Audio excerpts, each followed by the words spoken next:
allez bien. Alors aujourd'hui, je vous retrouve pour démarrer un nouveau vlog littéraire. Donc nous sommes mardi 7 février et aujourd'hui, je dois vous parler de 4 livres, de 4 vrais livres d'ailleurs, qui sont juste là. Donc je vais vous les montrer. Alors déjà, sans plus attendre, je veux vous parler du livre que j'ai terminé hier. Et donc c'est Franck Tillier 1991. Donc c'est la toute première enquête de Franck Charcot, le fameux personnage de Tillier que j'ai découvert avec ce tome-ci. Alors après, vu que j'ai pas lu les autres, j'avoue que c'est un petit peu difficile de dire est-ce que je me suis fait spoiler ou pas. Je pense que je le saurai une fois que j'aurai terminé tous les autres tomes, mais en tout cas, cette enquête-là est juste extraordinaire. Franchement, j'ai adoré de la première à la dernière page. Ça m'a fait tellement plaisir de retrouver la plume de Franck Tillier. La dernière fois que je l'avais lu, c'était avec Labyrinthe, et c'était il y a déjà quelques mois, et en fait, je m'étais pas rendu compte à quel point sa plume m'avait manqué, à quel point ses enquêtes m'avaient manqué, et la façon, toute la construction du récit, tout. Vraiment, j'adore cet auteur et franchement, j'ai hâte de lire les autres tomes de l'enquête de Franck de Franck Charcot. Hein. Voilà, donc c'est vraiment une enquête géniale. Et franchement, pour avoir lu aucun autre tome de la saga Charcot, je vous le conseille, voilà, même si vous êtes comme moi et que vous n'avez rien lu, parce que franchement, moi, je me suis pas perdue dans les personnages, je me suis pas perdue dans la chronologie, rien du tout. Et vraiment, le dénouement, il est juste dingue. C'est le genre de dénouement que j'adore. Et vraiment, c'est gros coup de cœur pour moi, comme à chaque fois, avec cet auteur-là. Donc, un livre que je vous conseille énormément. Alors maintenant, je vais vous parler d'un autre livre que j'ai commencé aujourd'hui et que j'ai acheté hier. Ça s'appelle Jamais plus de Colleen Hoover, que j'ai aux éditions, c'est Hugo Poche. Alors ce livre-là, je l'ai commencé pour 4 raisons. C'est vrai qu'il sort un petit peu de ma zone de confort, de ce que je lis généralement. Donc je l'ai commencé pour 4 raisons. La première, c'est que déjà, j'adore cette couverture. Elle est trop belle et franchement je suis trop contente parce que au départ je me souviens, j'avais remarqué en fait cette saga là, puisque c'est le tout premier tome, il y a le deuxième qui vient de sortir, donc j'avais remarqué cette saga là grâce à ces couvertures qui sont juste hyper belles. Donc voilà, ça c'était la première chose qui m'avait interpellée et je suis trop contente qu'ils aient gardé en fait les mêmes couvertures, le même design pour les poches. La deuxième raison pour laquelle j'ai commencé ce livre, c'est parce que tout simplement à la librairie où je travaille, c'est vraiment un très grand succès. Donc comment vous dire que ça m'a encore plus interpellée. Vraiment, j'avais envie de percer un petit peu le mystère. Et c'est vrai que quand c'est des grands succès comme ça, bah forcément j'ai envie de les lire aussi parce que j'ai envie de savoir de quoi parlent les lecteurs voilà, que je côtoie au quotidien. Et voilà, je me suis laissée tenter. Donc je vais déjà vous lire le résumé pour ceux qui ne connaissent absolument pas cette histoire-là. Lily Blossom Bloom n'a pas eu une enfance très facile entre un père violent et une mère qu'elle trouve soumise. Mais elle a su s'en sortir dans la vie et à l'aube de réaliser son grand rêve, ouvrir à Boston une boutique de fleurs. Elle vient de rencontrer un neurochirurgien, Ral, charmant, ambitieux, visiblement aussi attiré par elle qu'elle est par lui. Le chemin de Lily vers le bonheur semble tout tracé. Elle hésite pourtant encore un peu. Il n'est pas facile pour elle de se lancer dans une histoire sentimentale avec des parents comme les siens. Choisir cette vie, c'est aussi tirer un trait sur son passé et Atlas, ce jeune homme qui a été son premier amour et qui a profondément marqué son adolescence. L'avenir semble limpide et simple, mais il peut s'obscurcir très vite. Pardon. Donc voilà, une jeune femme face au cycle de la violence.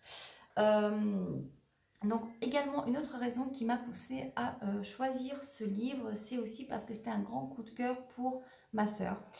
Et elle m'en a beaucoup parlé, voilà, elle m'a dit que c'est plus qu'une histoire d'amour, voilà, elle a beaucoup pleuré également.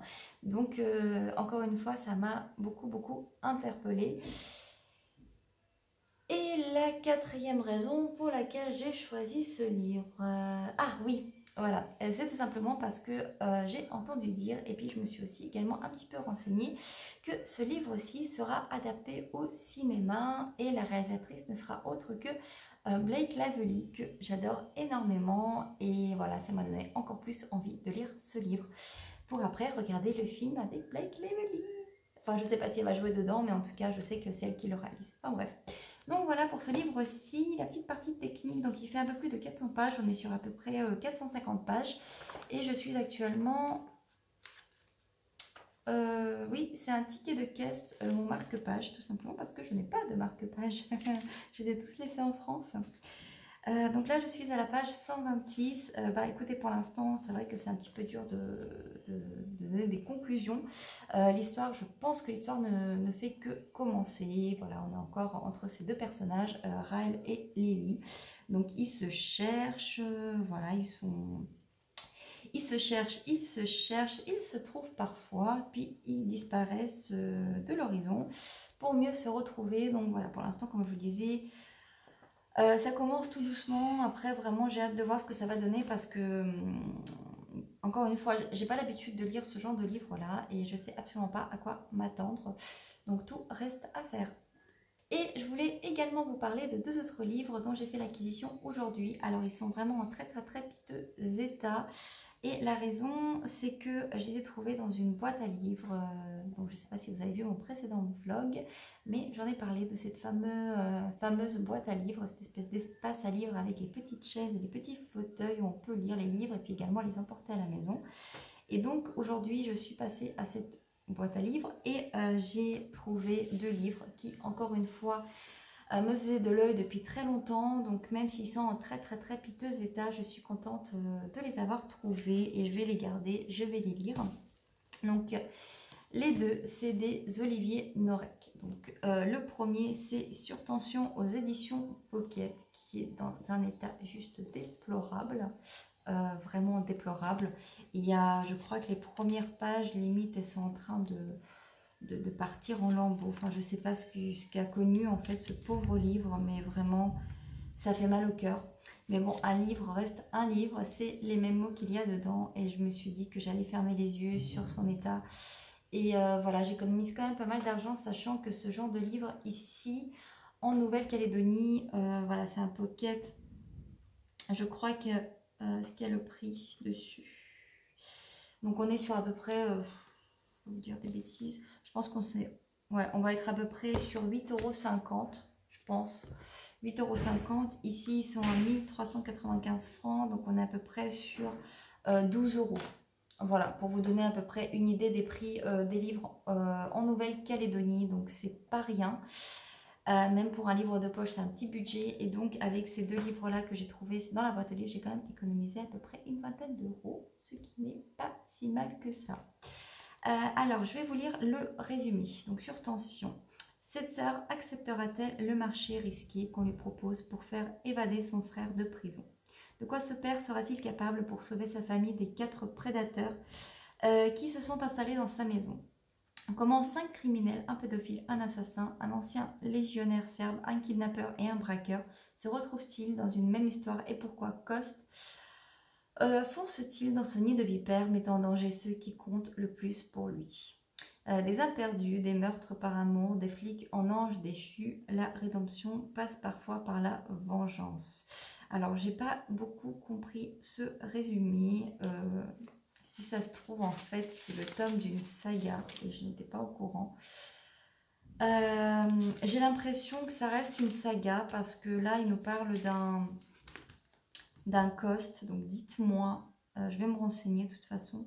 Donc, dites-moi si ce Coste fait partie d'un personnage clé de l'auteur, un peu comme Charcot pour Franck Tillier. Donc, voilà, dites-moi en commentaire. Mais en tout cas, c'est vrai que ce livre-là, je l'ai vu pas mal passer en librairie, pareil. En plus, il y est là où je travaille et il me faisait de l'œil, encore une fois, comme je vous l'ai dit. Donc voilà, je suis assez contente de l'avoir trouvé, même dans cet état-là. Et le dernier livre, et pas des moindres, c'est également Anorek et c'est le code 93 que j'ai également aux éditions Pocket. Et donc, on est à peu près sur les mêmes prix en Nouvelle-Calédonie. Je vais vous lire le résumé. Un cadavre émasculé qui rouvre les yeux sur la table d'autopsie. Un portable qui se met à sonner dans le corps d'un jeune toxico, mort de brûlure inexplicable. Malgré 15 ans de terrain en Seine-Saint-Denis, Victor Coste, capitaine de police, se prépare au pire. Et que penser de ces lettres anonymes qui dessinent une première piste, celle d'un mystérieux dossier, le code 93? Une piste qui, des cercles huppés parisiens au quartier déshérité, se rafraîchit à Coste les limites du périphérique et de la raison. Ok, ça répond un petit peu à ma question. Donc Coste, c'est vraiment un personnage phare de Olivier Norek. Je vais me renseigner pour savoir quel livre faut lire en premier. Celui-ci date de 2013 et celui-ci de 2016. Donc il faudrait que je lise d'abord Code 93 et après Surtension. J'espère que je ne serai pas trop perdue puisque ça fait partie quand même un petit peu d'une saga. Bon, bah c'est pas grave. Mais en tout cas, je sais que Code 93, je l'ai vu beaucoup passer sur Bookinsta et à chaque fois, il n'y avait que des très bons avis, que des bonnes chroniques. Ça a même fait partie des coups de cœur de certaines personnes et donc bah, j'avais vraiment envie de le lire depuis un petit moment et comme toujours, forcément, le temps manque à l'appel. Mais voilà, il est dans mes livres. Je vais un petit peu déroger à la règle et je ne vais pas lire les tomes d'une saga les unes à la suite des autres. Voilà, je vais devoir un petit peu piocher là où je trouve les bons livres. Et puis de toute façon, je vous en parlerai la prochaine fois, une fois que je les aurai terminés ou que je les aurai commencés. Voilà, bah écoutez, c'est tout ce que j'avais à vous dire pour aujourd'hui. C'est déjà pas mal et je vous retrouve très vite. Alors, bonjour à tous, j'espère que vous allez bien. Nous sommes dimanche 12 février et aujourd'hui, donc je vous prends pour vous parler un petit peu de mes lectures en cours, celles que j'ai pu découvrir tout au long de cette semaine, sachant que je ne vous ai pas du tout pris cette semaine. Et voilà, pour clôturer tout simplement mon vlog, donc j'essaie de me rattraper le dernier jour. Alors déjà, je vais vous parler de la lecture dont je vous ai parlé la dernière fois, que j'ai bien sûr terminé entre-temps. Et c'est Plus jamais de Colleen Hoover. Donc je l'ai terminé très rapidement, je dirais en 2 jours, voire moins.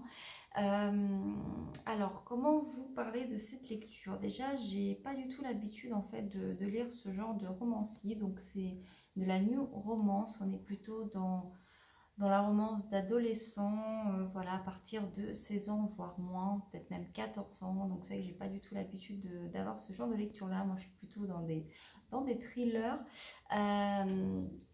Et c'est vrai que je l'avais commencé avec beaucoup d'appréhension. Après, je vous ai déjà donné les raisons pour lesquelles je l'avais commencé, donc je ne vais pas revenir dessus. Alors, pour être tout à fait honnête avec vous, les 200 premières pages, je me suis demandé qu'est-ce que je faisais là. Voilà, ça m'a fait beaucoup penser en fait à tous ces films comme Twilight, toutes ces histoires, voilà, un petit peu où il y a un personnage féminin, et il y a 2 autres personnages masculins qui gravitent autour d'elle, l'un un peu plus méchant que l'autre. Et voilà, j'avais l'impression de revoir encore une fois cette trame qu'on voit partout. Et c'est vrai qu'il y avait un petit fond de violence conjugale qu'on retrouvait avec des bonds en arrière, surtout par rapport à sa famille, ses parents. Après, je ne vais pas trop rentrer dans les détails. Et à partir du milieu du livre, j'ai commencé vraiment à m'intéresser davantage à ce personnage. Et j'ai commencé à avoir de plus en plus de respect pour elle. Je ne vais pas en dire plus parce que sinon je vais spoiler la moitié de l'histoire. Mais on va dire que ma vision sur ce roman-là a évolué, elle a changé et je peux comprendre en fait tout l'engouement qu'il peut y avoir derrière ce roman-là. Et je peux également comprendre pourquoi les jeunes filles aiment cette histoire. Et moi qui moi qui vends en fait ce genre de roman aux jeunes filles, c'est vrai que c'est le genre de roman que je leur conseillerais, même quand elles ont que 14 ans, malgré 2-3 petites scènes un petit peu olé olé. Je trouve que sur le fond, en fait, il y a beaucoup de choses qui sont vraies et qui doivent être entendues en fait par les jeunes filles. Donc, je pense que c'est une très bonne histoire quand on est, voilà, quand on se cherche encore. Voilà, c'est tout ce que je vais vous dire là-dessus parce que j'ai peur d'en dire trop, donc voilà, je vais m'arrêter là. Mais voilà, on va dire que c'est une lecture pour moi assez nuancée parce que bah, j'ai pas l'habitude de lire ce genre d'histoire, mais j'ai apprécié ma lecture. Voilà, ce sera pas un coup de cœur, mais je l'ai beaucoup apprécié. Donc ça, c'est pour Jamais plus de Colleen Hoover. Après, j'ai un petit peu continué le petit traité du lecteur que j'avais commencé en début de semaine. Je l'avais juste un tout petit peu continuer, mais je pense que je le terminerai demain, puisque demain je ne travaille pas non plus, donc je vais avoir le temps. Et vu que c'est un tout petit livre, c'est vrai que ça m'embête un petit peu de le faire prolonger comme ça, mais c'est vrai qu'entre temps j'avais commencé d'autres lectures et bah voilà, celle-ci je l'avais un petit peu perdue de vue, donc voilà, je pense que j'ai dû lire quelques chapitres et pour l'instant c'est vrai que je m'amuse beaucoup. Je m'attendais pas du tout à ce style d'écriture-ci. Faut quand même, comment dire, c'est pas une écriture fluide auquel j'ai l'habitude, mais il faut quand même se pencher dessus, il faut se concentrer dessus pour pouvoir comprendre, puisque on sent en fait que le libraire en fait qui a écrit cette histoire-là, c'est un érudit, il sait de quoi il parle, il utilise beaucoup de mots latins, voilà, pour pour comment dire, marquer en fait les termes par lesquels il désigne chaque groupe de lecteurs. Et donc c'est ça qui était voilà, qui m'avait un petit peu embêté au début, mais une fois qu'on est lancé dedans, une fois qu'on est habitué en fait à sa plume, bah, ça coule de source, j'ai envie de dire. Donc ça c'est une lecture que je vais reprendre très très vite pour la terminer très très vite, parce que j'ai envie de la lire quand même malgré tout. Voilà pour le petit traité du lecteur. Alors, et entre-temps, cette semaine, j'ai commencé et j'ai terminé un autre thriller dont je vous ai absolument pas parlé. C'est Memory de Arnaud Delalande aux éditions Cherche Midi, dont je vais vous lire le résumé. Un meurtre, 8 témoins, pas un seul ne se souvient de ce qui s'est passé. Elle voudrait tout oublier, il donnerait tout pour se souvenir. Au cœur de Memory, une clinique spécialisée perdue dans la montagne et la forêt. Un patient est retrouvé pendu. Un suicide qui a tout l'air d'un meurtre déguisé. 8 personnes ont assisté à la scène. Un homme mort, 8 témoins, un huis clos. La combinaison parfaite pour une enquête vite résolue. C'est sans compter sur l'amnésie bien particulière dont souffrent les résidents. Leur mémoire n'excède pas 6 minutes. Ils ont vu, mais ils ne se souviennent pas. En plein deuil de son père adoptif, Jeanne Ricker, jeune inspectrice de police, hérite de cette affaire impossible. Elle découvre une communauté à part, celle d'étranges victimes de la vie à la mémoire brisée, au quotidien hanté de post-it et de mémos. Tandis qu'elle essaie désespérément de reconstituer le puzzle du drame, ses propres démons refont surface. Mais bientôt, on la menace. Qui veut l'assassiner et pourquoi? Et donc, effectivement, c'est un thriller que je pense, dont je pense d'avoir entendu parler pour la première fois sur le compte de Sophie du Café et des Livres, dont je vous parle énormément sur Instagram et qui m'aide énormément à choisir mes lectures. Et c'est vrai que quand j'ai vu ce résumé, ce livre passer, voilà, j'ai pas pu résister. Je l'avais tout de suite mis dans ma wishlist et ça c'était il y a déjà bien longtemps. Et j'ai beaucoup attendu avant de le sortir du placard. Et je m'étais dit au début que j'allais le lire en hiver, parce que bon, c'est quand même un sujet hivernal. On a toute cette tempête de neige, encore une fois un huis clos en plein cœur de la montagne, avec un crime impossible à élucider à première vue. Et effectivement, j'ai beaucoup attendu, j'ai tellement attendu que je me suis retrouvée entre-temps en Nouvelle-Calédonie, là où l'hiver n'existe pas.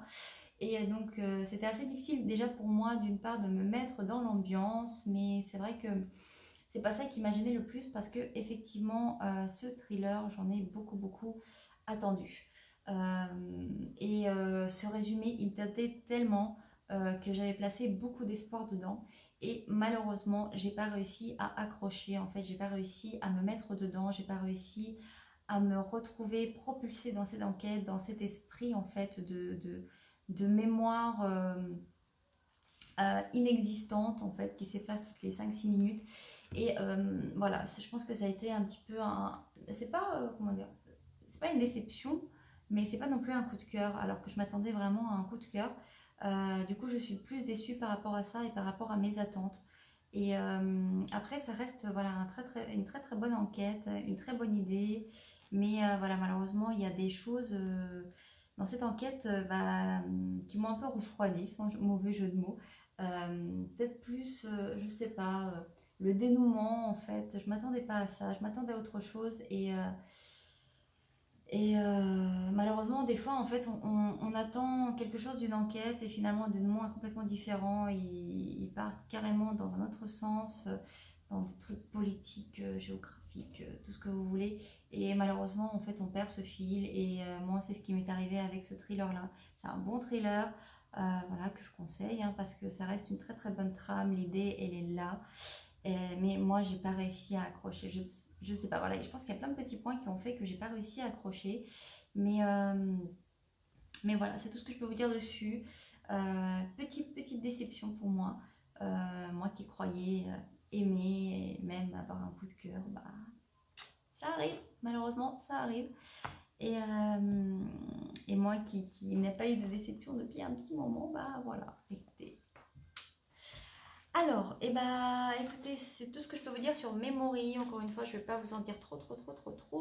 Et qu'est-ce que j'ai mis sur mes petites notes? Parce que oui, ça fait tellement longtemps que je ne vous ai pas prise que bah, j'avais un petit peu oublié où j'en étais la dernière fois, de quoi je vous avais parlé, qu'est-ce que j'ai lu entre-temps.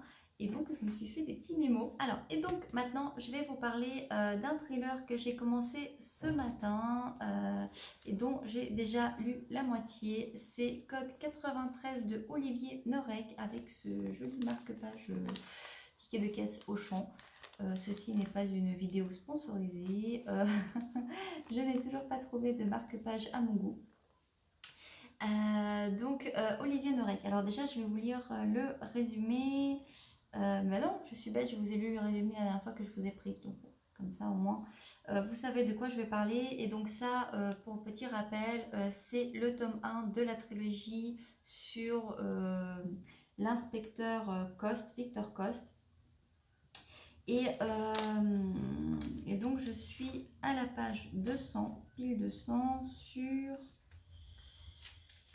354. Donc comment vous dire que je suis plus à la moitié et c'est vrai que je le lis très rapidement, donc il y a même moyen que je termine aujourd'hui, peut-être demain matin. Enfin en tout cas je vais le terminer assez rapidement. C'est vraiment un petit thriller mais qui se lit tout seul, qui se dévore tout seul.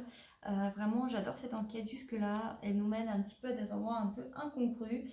Ça mélange la drogue, le sexe, la violence. Ça mélange beaucoup de choses et puis je pense surtout ce qui nous tient en haleine en fait dans ce thriller là, c'est les personnages en fait, c'est les connexions entre les personnages et leurs personnalités qui sont vraiment complètement barrées, complètement déjantées et qui s'assemblent parfaitement bien. On a d'un côté Victor Coste qui cette espèce d'inspecteur bourru, mais je sais même pas dans quelle case le mettre en fait. D'un côté, on a l'impression qu'il est bourru, il a le sang-froid, il est habitué à toute la noirceur de l'âme humaine. Et d'un autre côté, il essaie désespérément de draguer celle qui travaille à la morgue. Bref, c'est assez drôle en fait ce personnage avec ses multiples facettes. Et puis il y a aussi toute son équipe qui est hyper soudée et qui s'assemble merveilleusement bien. Il y a également une nouvelle équipière qui arrive que personne qu'à la base, en fait, si vous voulez, Victor Coste, il recrute lui-même ses équipiers. Et là, pour le coup, l'un de ses équipiers qui était là depuis 10 ans, il part. Et du coup, une nouvelle arrive. Tout le monde s'attend à une bombasse. Et en fait, finalement, c'est pas du tout le cas. Je vais pas vous en dire plus. Mais en tout cas, pour l'instant, j'adore mon thriller. Moi, je pense que ce qui fait tout son charme, c'est déjà c'est la plume de Olivier Norek qui est juste excellente. Et également ces personnages qui nous font mourir de rire, pleurer de rire et qui en même temps sont juste géniaux. J'aimerais bien les avoir en copain ou en collègue. Franchement, c'est vraiment bien fait, c'est vraiment bien écrit. L'enquête pour l'instant, elle est très bien menée et j'attends de voir la suite. Donc voilà, ça c'est le livre que je suis en train de lire actuellement en parallèle de tout le reste. Alors, et puis également pour clôturer ce blog, je voulais en venir à ma lecture audio que j'ai enfin terminée après 4 vlogs. Et donc c'est La sœur à la perle de Lucinda Raleigh. Ça fait plus d'1 mois que je l'écoute. Mais c'est vrai que pour ma défense, j'ai pas eu beaucoup de temps à moi, on va dire, pour vraiment écouter des livres audio. Parce que dès que j'avais l'occasion, j'étais plutôt en livre papier en fait. Et là, j'ai trouvé une solution pour écouter un peu plus... on va dire, j'ai trouvé une solution pour trouver plus de temps à consacrer à mes écoutes audio. Donc maintenant quand je vais au travail par exemple, je mets juste un écouteur, chose à ne pas faire et qui est complètement illégale au volant. Mais voilà, je mets juste un petit écouteur parce que malheureusement la radio dans ma voiture ne fonctionne pas. Et donc c'était la raison pour laquelle je pouvais rien mettre quand j'allais au boulot. Maintenant bon bah voilà, je mets juste un écouteur, ça me permet quand même d'entendre ce qui se passe sur la route, mais ça me permet également d'écouter mon livre audio. Et ça me fait à peu près de 40 à 1 heure d'écoute par jour. Et forcément, ça va beaucoup plus vite quand c'est comme ça. Et donc, j'ai enfin terminé La sœur à la perle de Lucinda Raleigh, qui est le tome 4. Alors, je ne l'ai pas autant apprécié que les autres. Je pense que vraiment mes préférés, ça reste le tome 1, le tome 2 et le tome 3. Vraiment, là j'ai des gros coups de cœur pour ces sœurs-là et pour leur histoire familiale. Et La sœur à la perle, malheureusement, j'ai un petit peu moins aimé, je pense, surtout parce que en fait, elle retrouve comment dire, sa famille, ses ancêtres trop rapidement. Je sais pas, j'aimais pas trop ça. Moi, j'aime bien quand il y a l'intrigue qui dure, il y a le suspense qui dure un peu plus longtemps. Et on sait pas, en fait, on a ce côté passé voilà, qu'on découvre. Puis à la fin, on découvre qui est réellement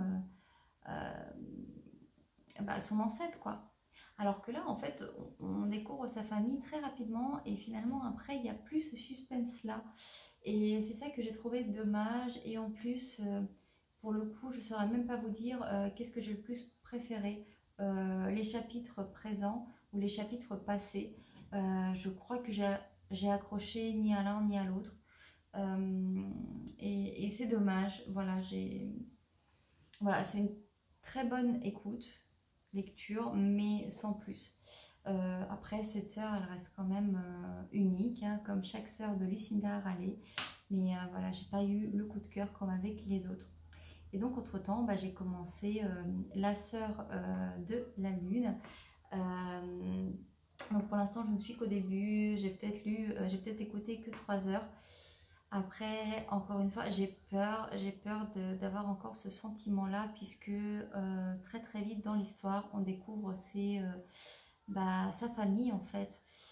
Et je suis justement à ce moment-là où en fait elle commence à découvrir sa famille, ses ancêtres. Et j'ai peur d'être encore dans le même engrenage et ça me fond le cœur parce que j'adore cette saga. Et ce que j'aime dans cette saga, c'est ce suspense en fait, découvrir petit à petit les fils en fait qui commencent à se démêler, en fait les fils de son histoire qui commencent à se démêler. On découvre par des bribes comme ça de vie passée, l'histoire de cette sœur du présent. Et pour l'instant, j'ai pas ça, je ressens pas ça, ça m'angoisse. Enfin bref, de toute façon, je ne suis qu'au début, donc je vais voir ce qui arrive par la suite. Mais voilà, je suis un peu triste par rapport à ça. Mais encore, tout reste à faire et tout reste à découvrir. Et puis, je pense que j'ai fait le tour de mes lectures de la semaine. Je suis désolée, tout a un petit peu chamboulé. Je prends les bouts, les choses comme elles viennent. J'espère que, en tout cas, ce vlog vous aura plu. Et j'espère vous avoir fait découvrir certaines lectures dont vous n'en avez jamais entendu parler, ou peut-être que vous avez entendu parler de tel ou tel livre et vous ne saviez pas en fait si vous deviez le commencer à lire ou pas. Donc j'espère vous avoir un petit peu influencé. Voilà, écoutez, c'est tout ce que je peux vous dire. En tout cas, je vois que vous êtes de plus en plus nombreux à me suivre et vraiment, ça me fait chaud au cœur. Donc, je voulais également vous remercier pour ça. Et écoutez, je vais clôturer mon vlog là-dessus et je vous dis à la semaine prochaine. Bisous.